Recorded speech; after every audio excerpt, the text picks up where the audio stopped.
All right. Hi, this is Dr. Cools from Love and Sex on the Rocks. This is May's Q&A. I'm just going to answer some questions that were submitted. So let us get started.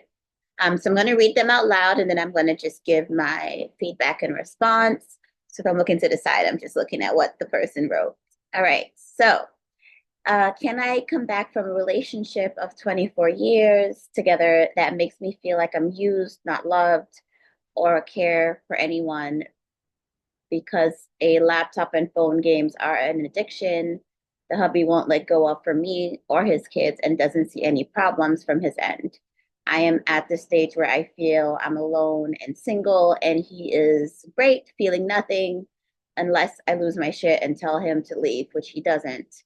Is my relationship too far gone, or should I keep fighting for him to change and be more present when I'm home after work? Okay. So a lot is going on. I'm going to try to like break this down. Um, all right, 24 years together, that makes me feel like I'm used and not loved or cared for anymore. So I think the first thing is like, what are the conversations with him like? Is he admitting that there is an issue with the phone and the laptop, or is there a lot of denial about what's going on? Would be my first question. Um, is it possible to come back from it? I would say absolutely yes, but like that's probably going to take intervention and motivation from both sides. That's not something that you can do on your own. So I think a big part of it is, does he recognize that there is a problem in the relationship? Um, you see it as a problematic behavior, but does he see it as a problematic behavior? Um, that's the first thing. Also, when you say he won't let go of it, not for me or not for the kids, and doesn't see a problem, it sounds like there's a lot of avoidance. And without knowing much information, of course, take that with a grain of salt. But it seems like there might be some depression, some trauma, something else going on where your husband seems like he needs to escape. That he doesn't want to be in reality. He wants to be in a virtual space to not deal with the issues he's having. I don't know. It sounds like you're saying he's playing games on the laptop and phone games, so it doesn't seem like you have any concern about infidelity or any online dating or anything like that. So either way, he's not present. He is escaping. It is possible to come back, but he would really need to explain like what is going on with him emotionally that he feels like he needs to go to this virtual space to feel supported. Sometimes people just do it to numb their mind. And so that I think is definitely a possibility here. As far as doing it for you and the kids, and he doesn't see that there's any problem on his end, he could just be minimizing what is happening. Um, And yeah, it's unfortunate that his kids and marriage is not a motivating factor for him to see anything different. And so if he's unwilling to make any changes when you're saying, I'm not feeling loved, my needs are not being met, that is a problem. That is a problem and not something that you need to put up with. I am a really firm believer in working on a relationship, but it does take two to do that. And it seems like whatever's going on with him mentally, that's like not really there. Okay, I'm at the stage where I feel alone and single, and he's feeling great. So yeah, that is actually more of a red flag. I mentioned earlier that like it sounds like there's like depression, anxiety going on, that he's looking for a way to escape. But if he's like having a good old time, and you're feeling single and alone, I think that's completely unfair, and a huge red flag. It doesn't show any care or concern about like him nurturing the relationship and nurturing the marriage. So that is a huge problem. Um, and you said that he has to lose your shit and tell him to leave, which he doesn't. So it also sounds like he's calling your bluff. He doesn't think that you're going to do anything. He doesn't think you're going to end the relationship. He thinks you're just talking and you're just going to stay. From what you've described here, again, I'm only answering based on the limited information um, that I have, but it doesn't seem like there's any motivation for him to make any changes because he's like, you're going to stay. And certainly that has been the pattern if y'all are still together. Um, Especially when you ask him to leave and he just doesn't and doesn't make any changes. It sounds disrespectful, if I'm going to be honest. Is my relationship too far gone, or should I keep fighting for him to change and be more present when I'm home after work?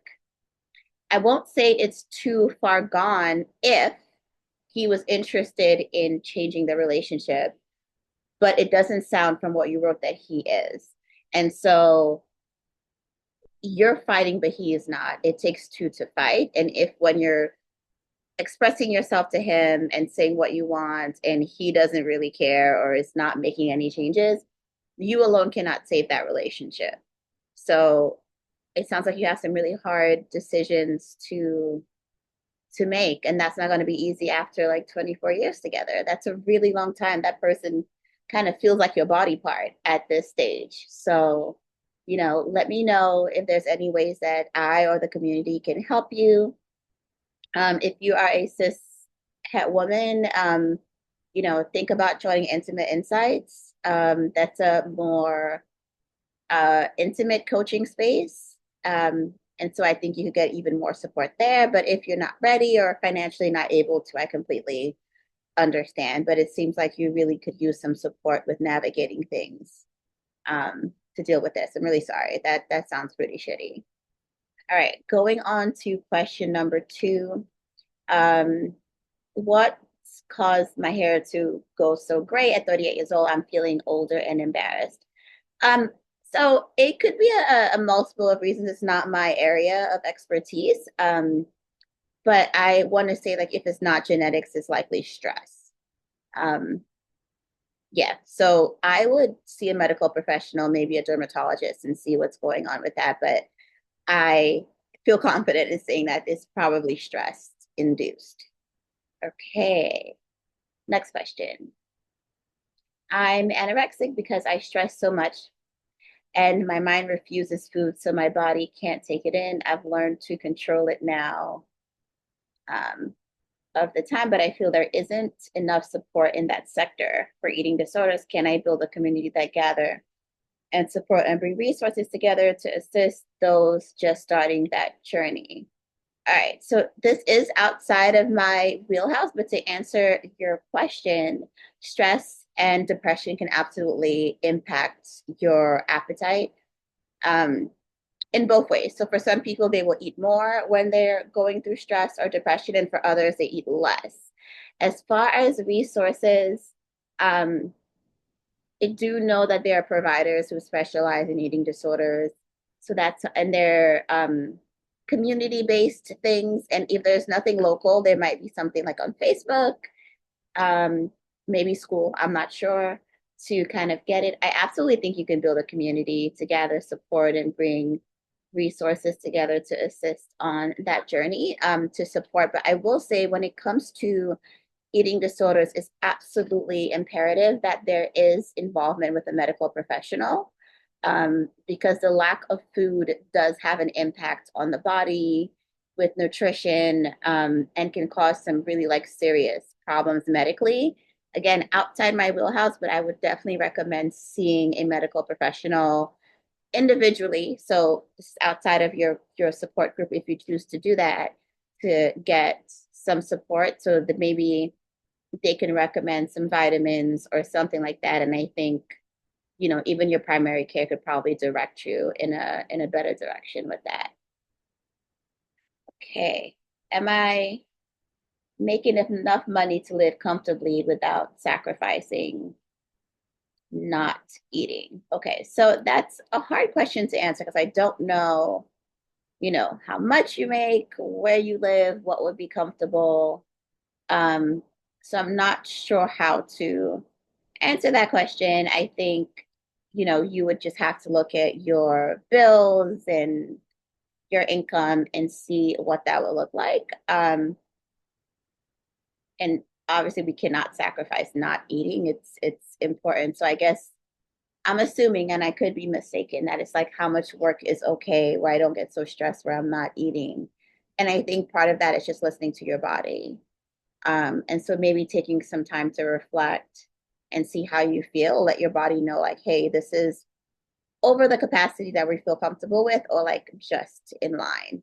Um, so I think that's a really individual question to do. It's hard to answer that without um, any context. Okay. Next question. Will I feel deep, intense love again? Huh. So this one's interesting and hard to answer again. It's certainly possible. Um, it's certainly possible. Will it happen? I don't know. But when I hear in deep makes total sense. When I hear intense, and this might be my bias, but I always feel like, where's there some toxicity happening in that intensity? Sometimes intense is not great. Um, so I would ask you to spend some time and define what is a deep and intense love. What does that actually look like? Because, maybe you just need some safe love, maybe not intense. Um, because that actually can be problematic. And sometimes our nervous system is so used to chaos and problems that we only identify that as love. And so when it's that safety and the calm, we actually think it's boring and problematic and we're like not into it. So I would definitely be curious to hear more about what you feel is deep and intense love again. But I will say that it's absolutely possible, 1,000% possible. But it will require something of you. Like sometimes we want a deep love, but we are not willing to be vulnerable. We're not willing to put ourselves out there. And this is going to require a version of us that it's scary to put out there. You're going to have to be talking to strangers and opening yourself up to rejection and disappointment and hurt, because dating is a risk, love is a risk. There is no foolproof way to do this that will guarantee that your heart doesn't get broken. It's, do we have the courage, the bravery to like do it anyway and see what happens? Um, and so you can, but will you? I would say depends on you. Okay, all right, gonna keep answering some questions. Let's take a look here. Why do I always attract emotionally unavailable people? That's a great question. Um, this is twofold. For one, I think that a lot of people are emotionally unavailable because we are scared of intimacy, we are scared of vulnerability. And so we put all these barriers in place to stop us from getting our feelings hurt. But what it really is doing is kind of pushing people away, doesn't allow people to get in. And that's really a big issue in dating. And it's kind of what is contributing to hookup culture, where it's like, I feel okay giving myself to you physically, but emotionally is going to be a no. So all these terms, the friends with benefits, the situationships, all of that is kind of I don't want to emotionally put myself out there. And some people are in full blown relationships, but calling it other things because they are trying to protect. I call it like a false security blanket that people have. So I think there are a lot of people that are emotionally unavailable. The second thing is you may, not sure, but it is a possibility that you may find it exciting and enticing. So like I mentioned earlier, safety can read as boring to some people. And so the emotionally available person is like there's a chase and a thrill, and it could feel really exciting. And so we can attract that because we're not really trying to get that deep. With the person, it could just seem like a fun time. We take it as sparks, we take it as a challenge. Um, and not for nothing, I think in relationships and dating, there's a lot of like pick me's that happens. We kind of date like we are auditioning. Um, and a lot of us are pick me's. I don't, we want to blame other people, but a lot of us are pick me's. We go on a date to be chosen, and we don't go on a date to be like, I am doing the choosing for myself. So I think that that might be why there's a lot of attraction to emotionally unavailable people. And I think that maybe you need to scan yourself after a date or like thinking of like, what is my interaction with this person? Am I feeling seen and am I feeling supported? So it might seem like you need to increase your awareness of this um, to help and not just like, you can go with the flow, but you do need to be mindful. So I would say you need to increase your awareness so you can pick up the signs on emotionally unavailable people quickly and that you can pivot quickly. And so it doesn't mean that you just break up with the person immediately, but you need to ask some questions. And you may find that the person is not being emotionally unavailable because of trauma, because of relationship history, um, because they don't want that. Because they just want to hang or they want to smash, like whatever it is, like it is worth the conversation because you just don't know where the people are coming from. So that would be my advice. Okay. Next question. Is it normal to lose interest in someone who's too nice? Yes. And this is part of the boredom. It's part of the boredom because the nervous system is confusing chaos with passion and excitement. And we kind of assume like maybe the sex will be boring, and that's not entirely true. People who are nice and respectful are sometimes just waiting for permission, an opening to lead there. It doesn't mean that they can't get there, but they're really trying to be respectful. Um, and unfortunately, for some people, it's like, well, they're not moving fast enough, they're not coming on strong enough, they clearly may not be interesting, or they're boring, and then you kind of leave them and go to someone who is toxic, who actually does not care and is just trying to get what they're trying to get from you. And so that is something to be mindful of. So it's really not good. And in that situation, I think that is a lot of self work that you need to do as far as why you feel more comfortable with chaos than safety. So that is definitely a thing. Okay. How long should I wait before having sex with someone? It's whatever to me. There's all these like rules, the 90-day rule and date three and all this other stuff. And honestly, there is no guarantee. So you can have sex on the first date and it lead to something. You can wait 90 days to have sex with someone and it leads to absolutely nothing. So there is no guarantee. And what I will tell people is that do not have sex with somebody because you are expecting something in return. You have sex with someone because you want to have pleasure with them. You want to enjoy their body. And like that's it, with zero expectations. Because if you go in there with expectations, that's usually when you end up having regret because you thought that, oh, we now had sex, so now the dynamic needs to change in certain ways. And the person really didn't get the memo, you know. Also, I truly don't believe in not having sex with somebody just because you feel like there's in, something bad is gonna happen. So like you want to have sex with a person, but you're like, I'm not going to because, what if, I really like them and so I need to wait indeterminate amount of time so that they could know that I like them. That don't work neither. It doesn't. So have sex when you want to, right? When you want to, not for them, not because you're expecting any results, but because you are attracted to that person and they are sexually stimulating and you want to see what that looks like. That is how you decide, nothing else. And be safe. Okay. Moving on. Why do situationships feel harder to get over than real relations? Oh, I love that question. Okay, why do situationships feel harder to get over than real relationships? So I am going to tell you why. Um, Part of it is the confusion.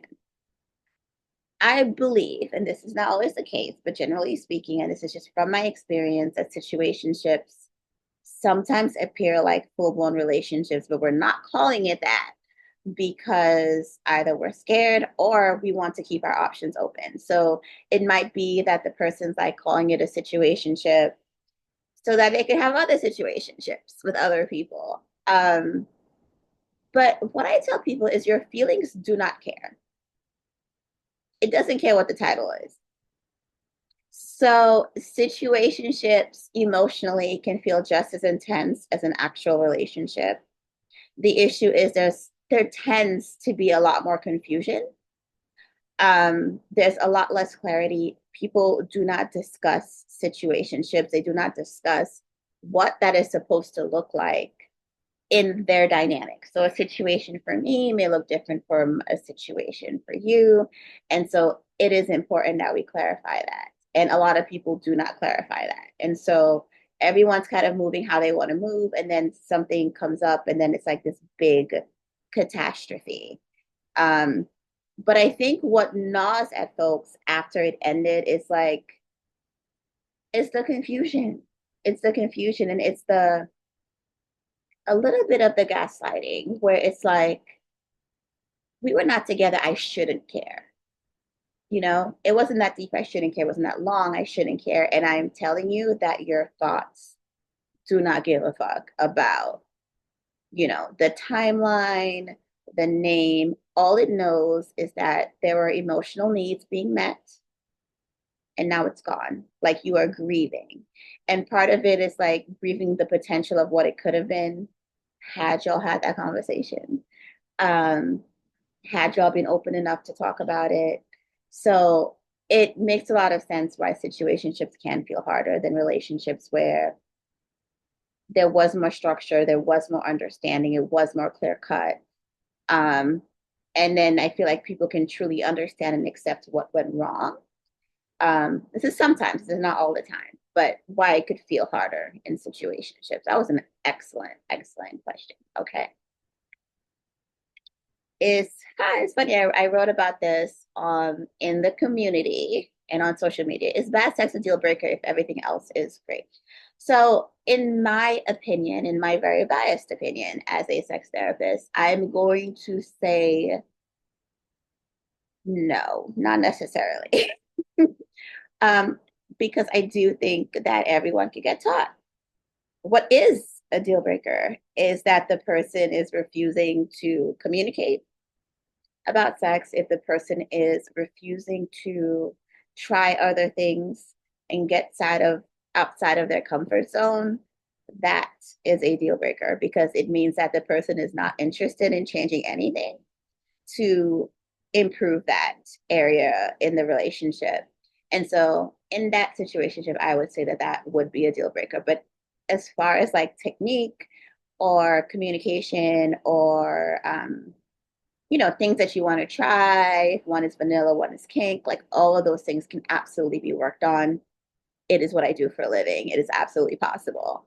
Um, but if the communication isn't great, if the willingness isn't there, then that is a deal breaker. And the other thing too is when you have a strong relationship but the sex is an issue, it tends to seep into other parts of the relationship.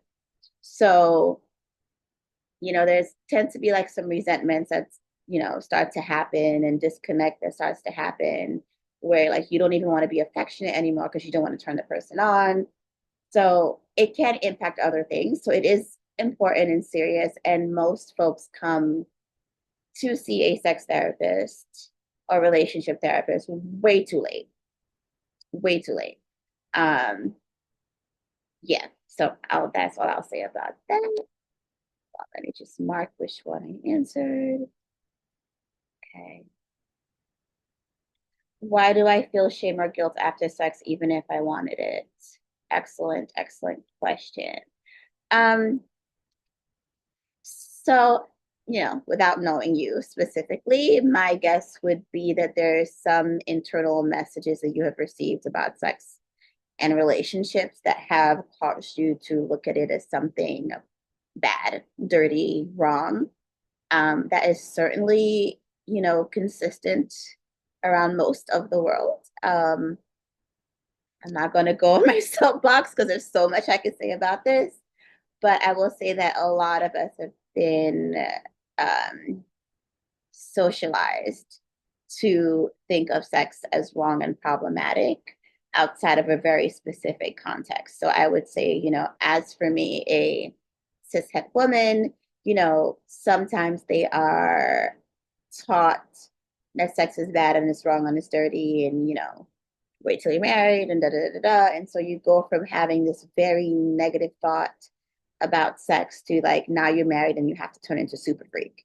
And that is really a mental disconnect, right? So that would be it. So I think if that is the case, um, definitely need to unpack some negative sexual beliefs about sexuality that would need to happen. What does it mean if I can't orgasm with a partner, but I can alone? Oh, love this question. Very simple. Sexual anxiety.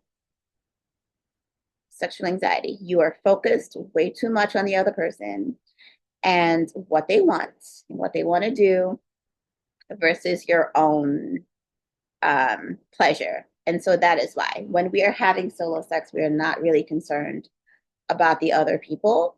And so that's why we're able to do that. But when we are so focused on the other person, we get very, very anxious. And so that's how we kind of lose sight of our own pleasure. And anxiety really is the sex killer. We need to relax into arousal, right? So, in order for us to get aroused and orgasm, we actually like the parasympathetic nervous system needs to be working well. So, if we're on high alert, it doesn't work. The biggest sex organ is your mind. So, if your mind is not on what's happening, and you're so busy evaluating your performance that you don't even know what's going on with your body, you're not feeling it, there's no way. There's no way. So that is why. Okay. How do okay, we only have a few more questions. How do I ask for what I want in bed without sounding needy or awkward? I take issue with that characterization. Asking for what you want is not needy or awkward. Um, I mean, it can feel awkward because there's a lack of confidence, but it's not needy to ask for what you need to make your sex life better. That is basic, and it's unfortunate that we make people feel like that's them begging and it needs to be this awkward thing. I mean, when we go to a store and we order a burger or a steak and they ask you, how would you like it done? Like, we tell the person how we like it done. How would you like your eggs? So scrambled, hard boiled, sunny side up, whatever. Poached. It's to me, and I understand I'm a little desensitized, but it's just as that. As far as the awkward, I think that's real. We are not used to talking about sex. And this is something I really appreciate about the kink, poly, and actually the queer communities. They seem to be a lot more comfortable. For monogamous cis het folks, it's like, oh, we, share the same sexual orientation. So, you have this part, I have that part. We should just magically get together and it should be great. And that's not true. There is something called an erotic orientation. And so, what do we like? What are our turn ons? What are our turn offs? These are the things that we actually do not discuss. We just assume that, you know, if I'm good and you good, we should be good together. And that's just not true. So we do have to teach people how to please us. So for you, I would say to practice. To practice, it will feel uncomfortable. So if you're talking to your partner, I would just like acknowledge the feeling and say, like, I'm feeling uncomfortable about it, but I just want to let you know. Um, so yeah, that's kind of my recommendation. Okay, so we only have like two more questions, two or three. Okay, why do I lower my standards even when I know better? So I think that's real. I think people are really confused about when to compromise and be firm. Like when to be firm and when to be flexible when it comes to their boundaries and it comes to what they want. And so it really is hard. So I think that we lower our standards because we just don't want to be lonely. And sometimes we tell ourselves that we're being too much and too difficult. However, if we are pretending and performing and saying that we're okay with things that we are not okay with, that relationship is doomed to fail. Whether it fails now, 10 years down the line, 25 years down the line, it is doomed to fail because we are not being our authentic self. So, getting with someone just so that we're not alone is one thing, right? If it's kind of like you have a rotation, it's a hit it or quit it. But to enter a full on relationship and lowering your standards where you know like you're not going to be happy, um, it really is just a setup for failure. But we do it because we are tired. We want to be chosen. We don't want to seem difficult. We are lonely. And so we will do what we need to do to kind of make that happen. It's a really great question. Okay.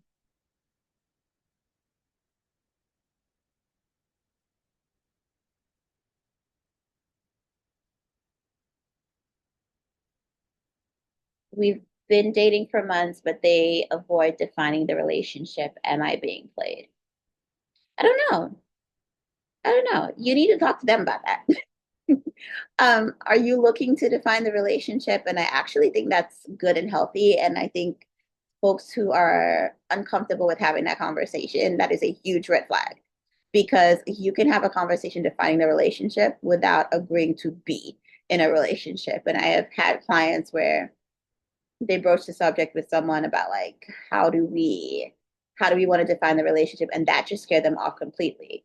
And to me that is just the most pathetic thing because it shows a lack of maturity, and a lack of communication skills and confidence and boundaries of being like, hey, yes, let's define a relationship. I am not looking for a committed relationship at this time. I am looking for this sort of dynamic, and just be honest about it. Like, it's okay. We don't need to lie. Everybody's grown here. Um, so yeah, I wouldn't say that you're being played. You might be playing yourself if you do not ask. And you might be playing yourself if they tell you or have told you that they wanted a certain kind of dynamic and you have decided that maybe it's going to switch magically. And that's not going to happen unless there's an actual conversation. Okay. All right. So it looks like that is it for our May Q&A.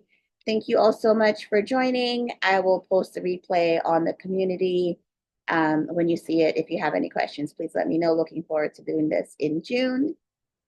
Thank you so much for joining us at Love and Sex on the Rocks. I'm Dr. Cools. I will see you in June. Bye.